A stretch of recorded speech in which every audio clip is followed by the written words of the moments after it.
Me in the studio and try to make sense of what we're seeing. So we had that report of the offer of resignation, now reports that that has been refused. What is the latest that you are hearing? We are also receiving unconfirmed reports that the president hasn't accepted the resignation. But the fact that Javad Zarif has resigned in itself is a huge story, and there has been a lot of reaction from both sides in Iranian politics. The hardliners are obviously happy because this is a success for them. They never liked Javad Zarif. They didn't want the nuclear deal, and they're very happy to see him out.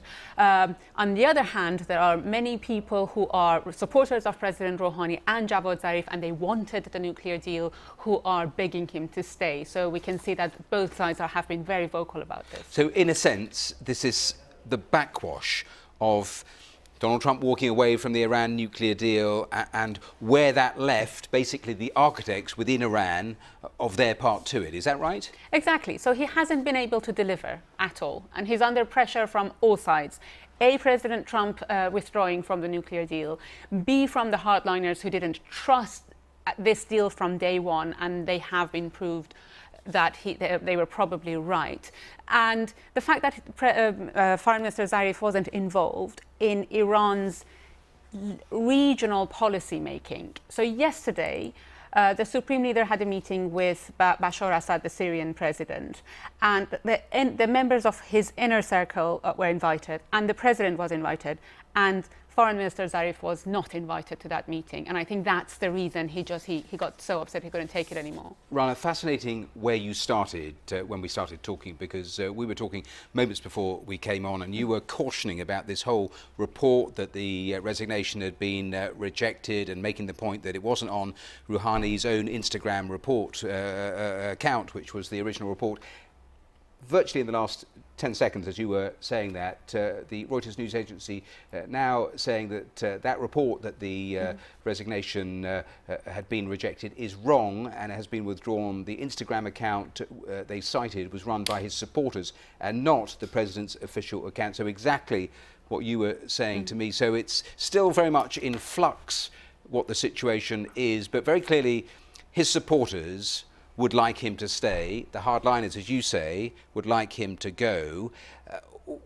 Where does that leave Tehran, their position on the nuclear deal, do you think, as a result of everything that we've seen since Monday? The fact is that the major decisions of Iran's foreign policy are made by the Supreme Leader.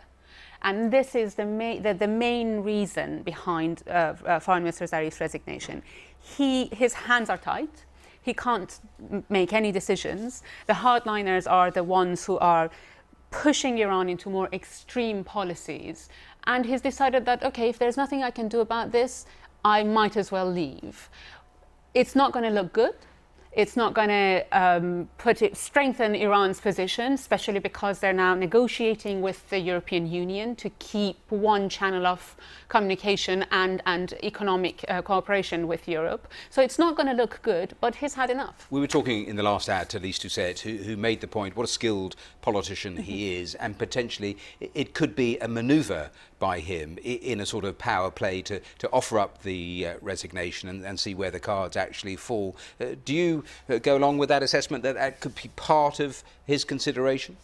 I think that if it's his consideration, it's quite naive, because either way, he's going to come under even more pressure from the hardliners. A, he has made the Supreme Leader and his grand meeting with Bashar Assad, he undermined that, he overshadowed it. No one's talking about that meeting anymore. The Supreme Leader thought that was a huge victory. So Foreign Minister Zarif is now in the story. If he gets back, he's going to be weaker than before. If he carries on, he will come under more criticism from the hardliners. So either way, he will be weaker than he was a day ago. A couple of sentences. Where do you think this leaves Iran's position on the nuclear deal going forward? Just a couple of sentences. He's probably trying to send a message that if you don't cooperate with us, the hardliners will take over, and it's not unlikely. Rahimpour, thanks very much for all that analysis, especially as some of those clarifications were coming in. Thanks very much for taking